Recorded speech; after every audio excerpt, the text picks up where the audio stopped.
welcome to the Mobility Mission podcast, where we explore rehabilitation and adaptive technologies. Today, I'm welcoming Meagan George. Hi, Meagan. Thank you How are guys so you? much. I'm good. Thanks for having me. Awesome. Thanks for coming on the show. Can you give us a little bit of a background about yourself, how you got into physical therapy, and what you do at Neuro 360? Yeah, of course. So I've been a physical therapist for almost 9 years now. I actually started the normal PT route and wanted to go into orthopedics. And so I did all of my rotations in school in orthopedics. And then I got into an orthopedic residency and had this kind of moment where I was like, well, what if I love neuro? What if I've never seen neuro? And so my best friend from PT school, who's now my co-founder, Jesse, said, you have to check it out before you make that decision. And so I turned down that residency program and got a job at a hospital in Los Angeles at Providence, worked in an ARU, a subacute, and an outpatient, and immediately fell in love with the impact that a neurologic physical therapist can make in someone's life, the complexity of it, the problem solving. And so I've been doing that for about 9 years. I worked there for about 4 years. I got my NCS while I was there as well, my board certification in neurologic physical Nice. therapy. And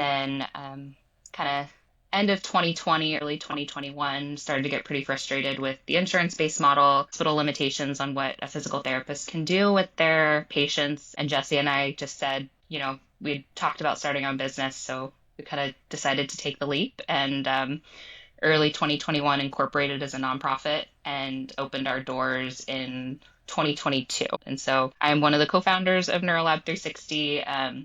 I work on a lot of different things. I think you wear many hats when you start a business, as you Yes, you guys do. know. And yeah, we've been growing ever since and really love this community that we work with. Awesome. Can you give us the lay of the land of what physical therapy typically looks like, where it ends, what sort of the shortfalls of it are, and where you guys come in as a nonprofit? Yeah, so with physical therapy, when someone has had like an acute injury, so in our patient population, it would be like a stroke, a spinal cord injury, they have a new diagnosis of multiple sclerosis or Parkinson's disease, they are usually referred to physical, occupational, and sometimes speech therapy. And so they can get that through their insurance, but insurance is pretty limiting on the frequency and duration that you can have physical therapy. So for example, if you have Medicare approves you for 12 visits a year. And that's never enough for people with progressive conditions or people that have just had an acute injury like a stroke or spinal cord injury. So we come in supplementing when people are using their insurance-based care. So sometimes people will go 2 times a week with their insurance and come to see us 2 times a week so that they're getting that same intensity of rehab that, they might have gotten in the hospital or in an acute rehab setting, or they're discharged from physical therapy because they haven't made enough progress. And that's when they come to us as well, because we have no limitations on what we can do with someone or the time frame that we see someone. So we evaluate them and see what goals that they want to work on. So it allows us to provide truly patient-centered care. Awesome. And so you guys, of course, went down the route of being a nonprofit. So how do you fund yourselves then? Yeah, so there is a cost to seeing our therapist one-on-one, but it is offered on a sliding scale. Okay. So someone comes in, the cost of our services, even the full cost, is still quite low. And then if someone can't afford the cost of those services, then we offer them a scholarship application that provides them financial assistance. So they're able to come and see us with as low as like a copay would be. And we haven't had to turn anyone down at this point. So we do a lot of grant writing. We seek a lot of private donations, sponsorships, things like that. All of those funds help support our scholarship program. Awesome. That's fantastic. Mhm. Um, and so you got how did you hear about us? I can't recall at this moment. Yeah, I actually listen to a lot of like neuro podcasts. So Dr. Suko is on the Neuro Collaborative, and Gotcha.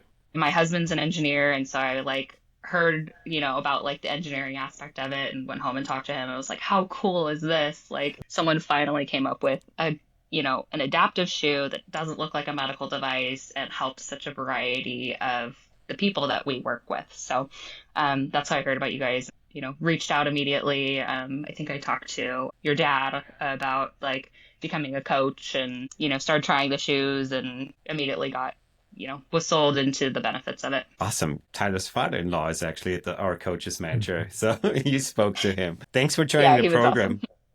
So Yeah, yeah, of course. what's your experience been with the shoes, trialing it with patients? And Since we covered that in our Q&A but didn't record it, Yeah.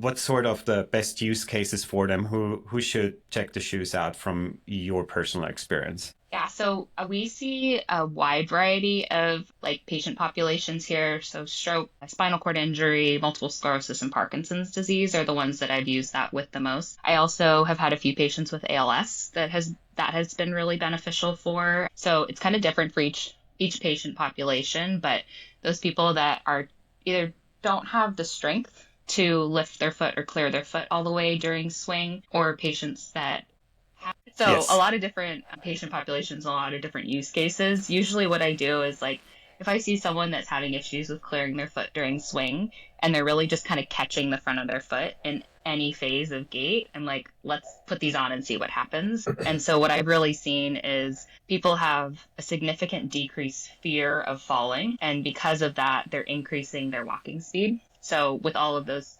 populations, they are just able to like clear their foot a lot better. So they don't slow down, they don't hesitate, they don't pause. So that's the big thing that I've been seeing, and people have really taken to them well and love them. Awesome. Megan, I'm curious if I can follow up Mhm. on that. It's Yes, just please. interesting to me. So, are you using the shoes as an assistive kind of orthotic device, or have you tried to use them at all as part of your rehabilitative care, like as part of PT, home-based training? And I'm just curious how you're doing that, if so. Yeah, so I've used them like in our session. So I'll get someone, we do a lot of treadmill training. We have like a body weight support treadmill that has Mm. a technology called Gait Sense. So it gives us a lot of feedback on like the symmetry of gait, stance phase, swing phase, things like that. And so I usually will try people on the treadmill with it first, and I look at like their gait and I can tell the difference in like their symmetry and even just their Mm. confidence. I think I get a lot of like feedback that someone, oh wow, I feel a lot better. I feel a lot more confident. I've even had people that like are walking with a quad cane, and I'm like, okay, I'm going to take that away and let's see how much more confident you really feel. And so I think that's the biggest use case. And then, if they look safe and it really is improving like their gait speed, their symmetry that much, then I usually am recommending them to get it at home. Oh, cool. Cool. That's awesome. Yeah, it's interesting for me just because, when we had started this line of study, we were putting variable friction shoes on people and we didn't know what we were doing at the time. And we were just putting them on and seeing what happened. Mhm. And in our little pilot here at UCSB, we found that 3 out of 5 walked 20 to 60% faster within 2 minutes. There was no training Yeah. required. I didn't tell them to do anything. It just so happened. But then in our beta test, we put it on people for a longer period of time, up to 6 months, and we started to see massive improvements Yeah. in walking speed. So the home-based program, this is why I was asking, I was just curious how you were using it. We were just telling people when they go home to use the shoes at least 10 minutes a day, at least 5 days a week, Yeah. and just walk. And then the other thing that's been quite useful, and I don't know if this would be helpful to you too with your Yeah. patients, is to one of the things that really helped somebody with stroke was I was coaching him to use the shoes and think about your walking as dancing. So we would talk about, I let's like think how. about a rhythm as we're Yeah. walking. Yeah. Yeah. And I found that the shoes are really good for that. And specifically that, you can use the front tips of the pucks. And we had talked about this on our last call is kind of like you'll hear them. It's an Yeah. auditory It's a really feedback good device. If you're biofeedback. Yeah. scuffing. Yeah. So if people then start to think about using their walking as kind of a rhythm, that's been quite helpful to some people. And then the other thing I wanted to respond to that you mentioned, and I think it's such a good point that after the care is exhausted from Medicare, like there's not many options out there. No, there aren't. Yeah, there's really nothing. I think it's really cool what you've set up because it allows people to now have that care that they need. And I think that it's the shoes pairing with that is good because they can even get more when they go Yeah. home. So they're Yeah, they're that using it with carryover you is in the great. clinic. Yeah, they just keep on plugging along with it. So I think that that's really cool. Yeah, and I think that there aren't a lot of like adaptive pieces of equipment that don't look like medical devices. And that's such a huge thing that I hear from our patient population is like they don't even want to use a cane, they don't want to use a walker, nothing that's going to make them look like they have a disability, even if it's like you Yeah. really need this from a safety perspective, you're falling every week kind of thing. And so having something like the Cadence shoes where they don't look like they're wearing an AFO, they're not looking like they're wearing some sort of medical equipment is a lot easier to get people to wear something and use something that's going to improve their walking and make them safer. How do you feel about price? Yeah. often a point of contention. We hear this a lot as a point of feedback. Me personally, I think, Nike's Hoka's on clouds cost $160 too and Yeah. don't provide any walking help. What kind of message do you have for individuals that could benefit from our technology and are worried about the price? Yeah, I would say that like I didn't even like think twice when I saw the price. I like just bought a pair of running shoes myself and they're $185 and they're nothing special, right? They're just a pair of running shoes. So I think that price wise it's extremely reasonable. And if you're looking at like other assistive devices, like or medical devices, like an AFO is a couple $1,000s. Something like an electrical stim device that works like just on on your shin is like $500. So I think as far as like a cost perspective, like there's some people that, I can take their AFO off and put them in the Cadence shoe and their foot's going to clear. So from a cost perspective and a comparison perspective, I don't think that it's not been a barrier that I have seen yet. I know that like seeing some feedback that has been a barrier, but I think if you think of it a little bit more in that realm, like how much people spend on medical devices, it's Yeah. really like a very, very low cost. Yeah. Oh, I completely agree. And if it only allows you to walk 5% better, isn't that worth $200? Like Yeah, that's like absolutely. Yeah, and like connected that's with the whole well-being, right? goal. Yeah, like if we're measuring walking speed, there's actually like it's called an MCID, so minimally clinically important difference on like what an improvement in gait speed is. And so gait speed is measured in meters per second, and just zero point 0.1 meter per second is considered significantly difference in someone's ability to like go from a household ambulator to a community ambulator or decrease their fall risk and things like that. So anything that's even going to give like a slight improvement in someone's walking speed is going to make a huge difference in their fall risk and their overall health. And Tyler, that's something that the clinical trial is studying too, right? Yeah, exactly. Yeah, no, it's spot on. I think just about every scale possible, if we're talking about stroke, post-stroke, is linked to walking speed. That's why it's Absolutely, it's yeah. usually the primary measure of any rehab gait training routine. You can tie gait speed to balance. You can tie gait speed to the stroke impact scale, which measures quality of life. And as Megan had said, that their ability to engage with the community and be out there. And if you're more mobile, you're more likely to be doing activities, Mhm. to moving, which then delays the onset of other types of diseases that could come on. And, one of the things that is our priority right now, we've heard it time and time again, and again, you said it too, Megan, from your experience, is that this fear of falling. It's something that we saw all the way back in our 2018 study, the very first one. People were saying, "Oh my God, this, it's not going to make me trip." And so we started to think there, well, that's really quite interesting. And we've heard it so many times through customer service. It's not a claim that we make with our product Mhm. because we don't have substantial data that shows that. But that's the next big study that we're going to embark on. We just received funding for that, so we're going to Awesome. start to run a larger study to see what it does to falling and also fear of falling. Because just like you said too, the fear of falling is a big thing. It's It's not just huge. falls. Yeah. The fear of falling will just make you again less mobile because you're worried about it. So you're not going to walk. It's going to be this hazard that you're totally worried about. And also that there's a staggering number of people over 65, even when we get out of the disability side of things, that are worried. Actually, I read some studies that somewhere between 58 and 75% of adults over 65 at least somewhat worry about a fall. Yeah. And that's a staggering number Yeah. when you think about it. And then the number of falls is anywhere between 25% and 33% of everybody over the age of 65 will fall each year. Even removing disability, it's a huge thing. Yeah, absolutely. I agree with that. And then just the fear of falling increases your risk of falling. And someone who has But a fall yeah, increases your risk for second fall and increases that yeah, risk for fear of falling. So it's like this horrible cycle that, yes, trying to build confidence after someone has fallen is hard. And it takes a lot more totally. repetitions of practice to build that confidence. So anything that can help them feel more confident is going to be beneficial. So what can thinking of course shoes and all Mhm. of that, that's great. But what can people do in terms of exercises that are preventative, for falls, but also how do you view therapy and things that people can do at home if somebody were to listen to this? What kind of advice would you give them in terms of staying more mobile, activities and that kind of stuff that people can do with or without our shoes? Yeah. So I think if you're looking at even just like the older adult population, there's like a very standard recommendation of like a certain amount of aerobic exercise, so 150 minutes of moderate intensity aerobic exercise per week. That's going to increase like your practice with whatever that aerobic exercise is. It's going to improve your cardiovascular fitness, endurance, and so all of those things are going to decrease your risk of falls because you're not going to be as fatigued. Strength training 2 to 3 times a week, balance training every single day. Some sort of balance training is beneficial. I think what's hard is when people have that fear of falling or they're not used to exercising, they don't really know how to like get into a program. So for someone that doesn't,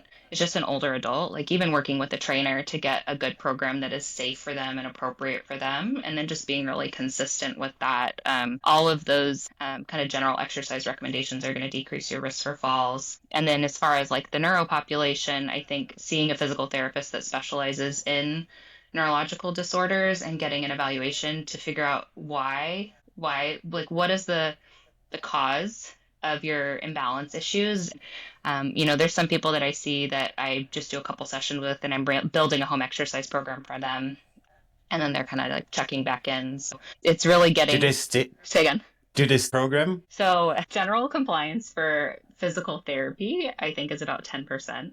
I would Oh say that God. our patient population is quite a bit higher. And I think that there is a component of like, if you're paying to see a physical therapist and insurance isn't dictating that you're going there, the people that we see are already looking for resources. They already kind of have that initial buy-in of, I know that this is something I want to do and I'm spending my money to do this. Our compliance is quite a bit higher, but yeah, it's pretty What do you low. do to keep it high?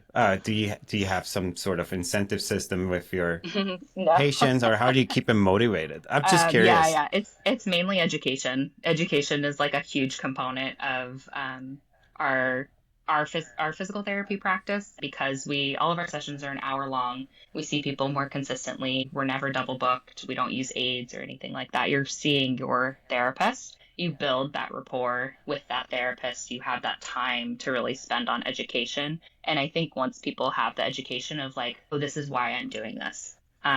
There's a lot Hmm. more buy-in and there's a lot more understanding that it's that's how you're going to improve. It's not the session you have with me that's going to improve your balance long term. It's what you're doing in between our sessions. Do people, sorry, go ahead, Tyler. No, I yeah, didn't no, interrupt. I would just want to follow up on that. So, is there any helpful tips and tricks that you've found that has helped people to stay motivated at home? I know you mentioned, they're coming to see you, Yeah. they're paying for it, they want to do it.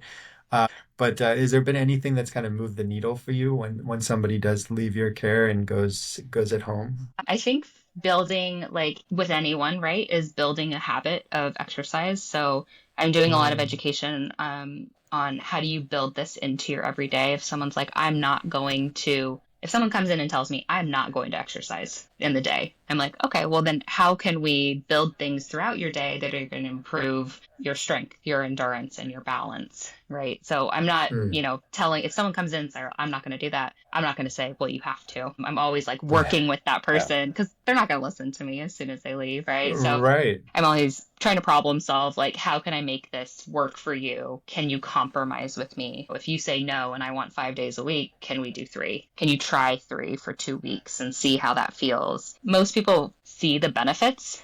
Like, if they can do it consistently, they're like, oh, I feel a lot better. Great. And that dopamine production is, increasing that compliance on its own. So it's really almost sometimes just trying to convince people to do it for at least a little bit to see the benefits. Yeah, and I think habits form like literature on habits. I think it's what about 17 days, 20 Hmm. days, something like Yeah. that, there you can actually start to form Yeah, habits. And then habits just take care of for themselves. So I sure. think that's a really good point. Yeah, If you could get into the that like habit. Atomic Habits book is really helpful Yeah, because it I gives read you a that lot one of too. different ways. Like some people benefit from Yeah. positive reinforcement, some people benefit from negative reinforcement. Like, and so just figuring Yeah, out what works with what works people's for you. schedules and things like that. Totally, Have totally. you Good guys point. ever thought about doing virtual offerings for your programs? I know there's some boundaries to what Yeah. physical therapy could do, especially acute care for stroke, I imagine would be very difficult to do virtually. But how do you view the future of physical therapy and accessibility in the realm of offering a virtual program? I think that for some types of physical therapy, it's it's okay. I think that there's some like orthopedic physical therapists that do virtual sessions like very successfully. We used to offer like virtual group exercise classes. There's a lot of options for that out there. So we kind of switched and decided to focus more on the in person because there's so much that you can do in person, and like the type of equipment that we have in our clinic, you just can't get the intensity and the challenge of exercise with people at home from a virtual setting. But that being said, there are some people that are maybe a little bit higher level. I have some people like with Parkinson's that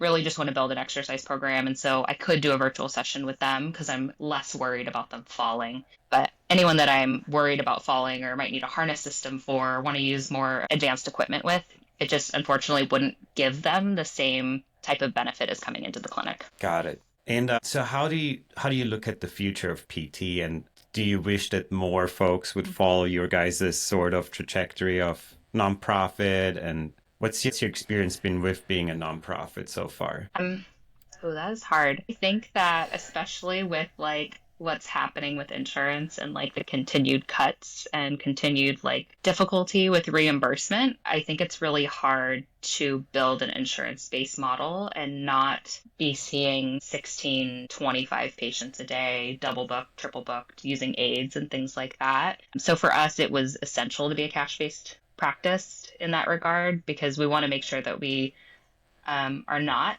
encouraging burnout. I think that's such a big thing Yeah. in our profession, and I don't see that improving yet. I do see a lot of people kind of going more into the cash-based model and realizing that they don't have to be charging. Like if you look at your hospital, like your bill, if you go to a PT clinic like in a hospital, they're charging a lot, close to $1,000 for like a session, and so you don't have to charge All that. the good over Yeah, That's the all the good overhead. overhead. Yeah.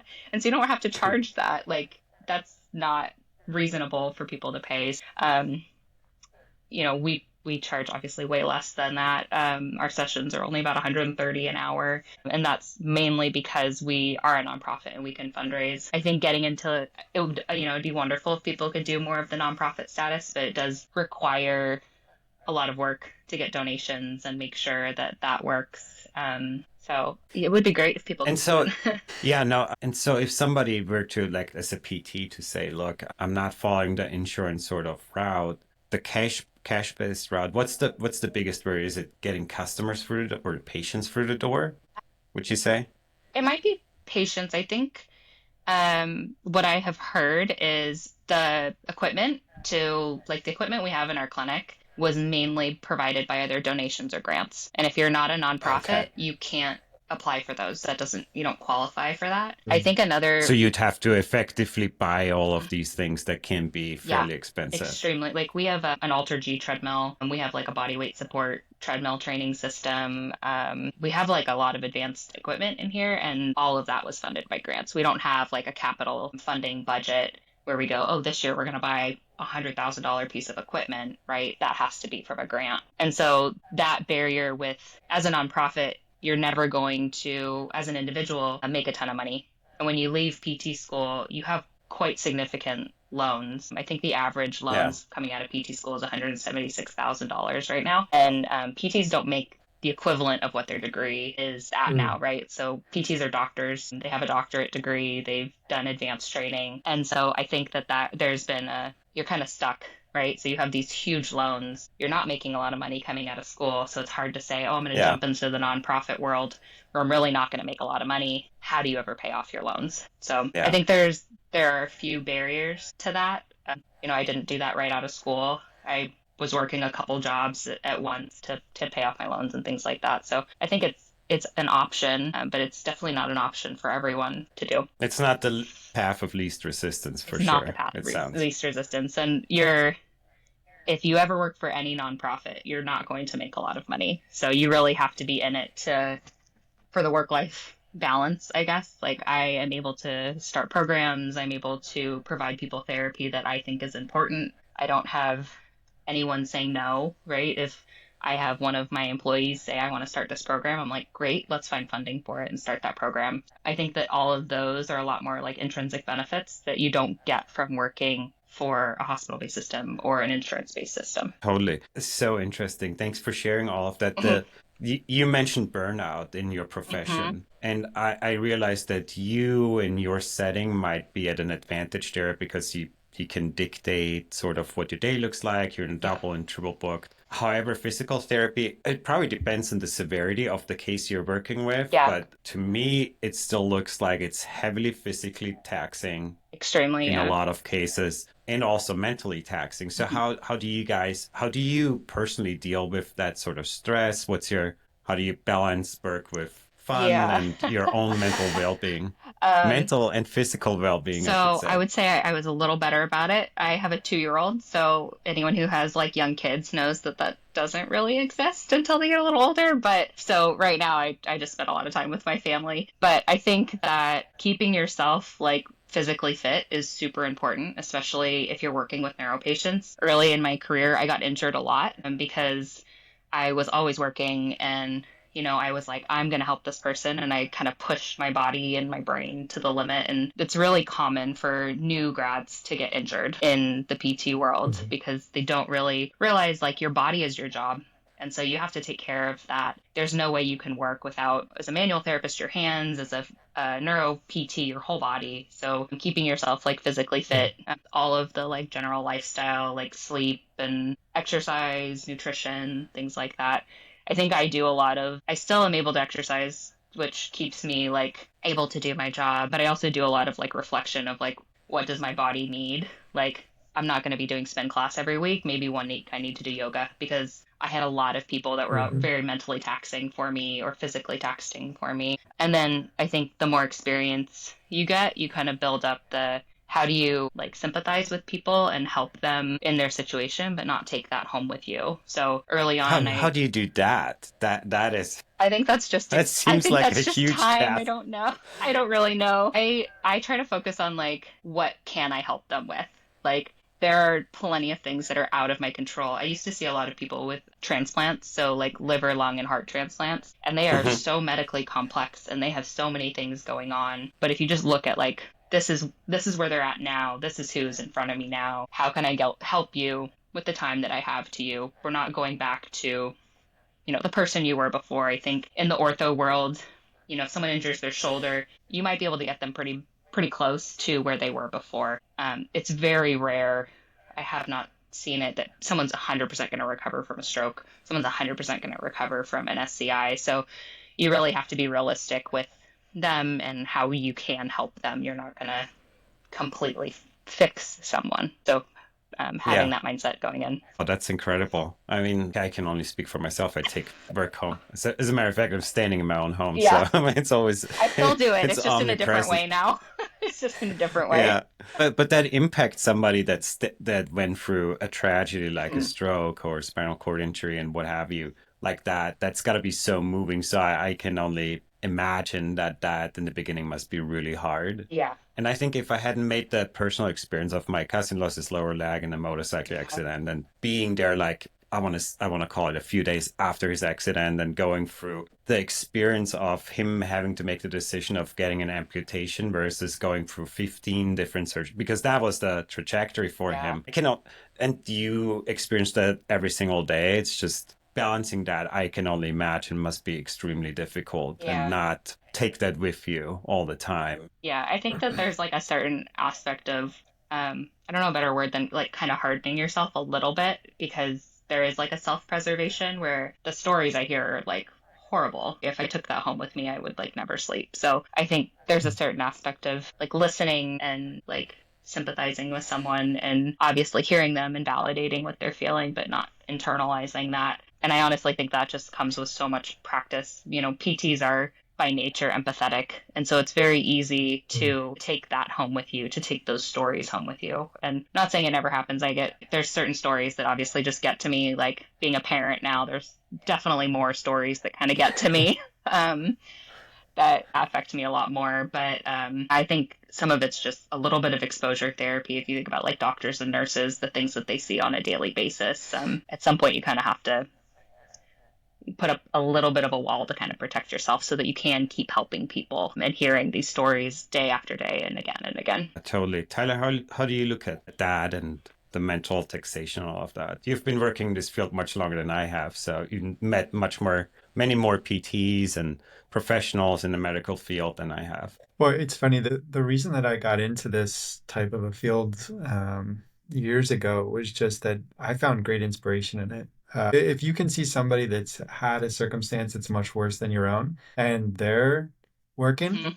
and they're trying to better themselves and they're improving, you look at yourself and say, wow, my problems aren't too significant. So I think I always draw inspiration from it. That's been kind of with this whole area. At UCSB, we do a lot of projects that are beyond Cadence with people with disabilities. Since I've been there, probably done like 20 different projects. We're always working with somebody with a disability. And it's always just such an inspiring journey. I've never met somebody that I've worked with that didn't inspire me in some way. And so I feel like, this was one of the reasons I went back to grad school. I was working as a, if we're getting personal now, I was working as an engineer and I was building products, and very similar to Johannes' story too. He's more in the business role, but same thing. We're developing products, and at the end of the day, my products were, making it a little bit easier for a mechanic to do their job. That was it. And at the end of the day, I just felt like there was something else that I could do that would have just more impact. And so, I'm sure, Meagan, your story about how you got into neuro is similar. Yeah. You're looking at it and going, well, I can have this giant impact on somebody's life here. And that's just a whole lot more rewarding. And Mhm. at the end of the day, we're all talking about kind of the burnout aspect of things. I mean, it's burnout starting your own nonprofit. It's Yeah. burnout starting your own company. I mean, that's like Yeah. we are constantly burning it at both ends, all of us. But the thing that makes you keep coming back is the impact that you're making. It's not that, if I was doing something that I didn't feel had a potential to impact a lot of people, I don't think I would be getting up and doing it again and again and Yeah. again. So yeah, so I don't know. That's kind of burnout doesn't exist when you're truly passionate about what you're doing. I think you Yeah. just want to do it. I think the stress is different, right? You're like happy, Yeah. busy. It's like busy. It's not as Yeah. much like I always I'm trying Yeah. to tell other people this. I'm like, I know I seem like I'm way busier than I was at my previous job. Like you're constantly work when you start your own business. Right. Like there are no off Right. times, but Right. you're happy every single day, like being able to do what you're doing. And, there's so much freedom Exactly. in being in your own business and being able to Yeah. start things that you feel are important. It's just a lot more impactful, like Tyler said. Absolutely.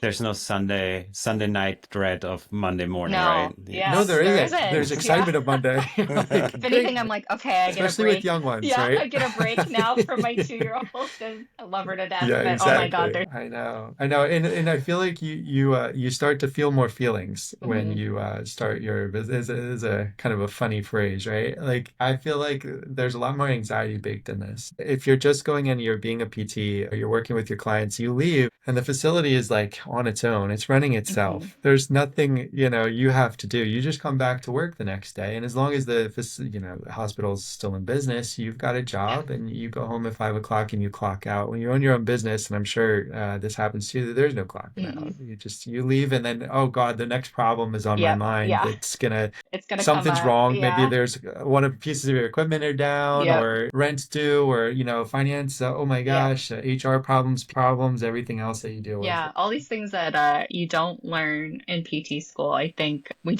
have like a small business class in PT school, but I'm like if you're Okay. starting your own business, you need to learn so much more. And me and my co-founders definitely were learning on the fly, like, oh crap, we Yeah. forgot X, Y, or Z, and we're not doing this right. And Yep.